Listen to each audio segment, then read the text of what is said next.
আল্লাহর কসম লাগে কথাগুলো শুনে যাবেন। কিয়ামতের পূর্বে সূর্য যখন পশ্চিম দিকে উঠে যাবে তখন মাটির তল থেকে মাটি ফেটে একটি প্রাণী বের হবে। এই প্রাণীটি মানুষের সাথে কথা বলতে পারবে। এই প্রাণীটির হাতে থাকবে মূসা আলাইহিসসালামের লাঠি এবং আঙ্গুলে থাকবে সুলাইমান আলাইহিসসালামের আংটি। এই প্রাণীটি বের হয়ে গোটা পৃথিবীতে ঘুরে বেড়াবে এবং তার হাতে থাকা সুলাইমান আলাইহিসসালামের আংটি দ্বারা যেই সকল ব্যক্তি আল্লাহকে অস্বীকার করেছে তাদের কপালে কাফের লিখে দিবে এবং যারা আল্লাহর উপর ঈমান এনেছে তাদের কপালে মুমিন লিখে দিবে।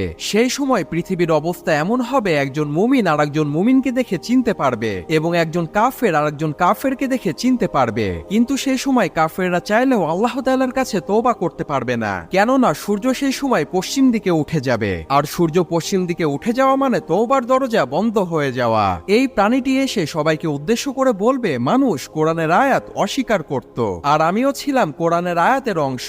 আজ আমি বের হয়ে এসেছি আর এই প্রাণীটির নাম হবে দাব্বাতুল আরদ।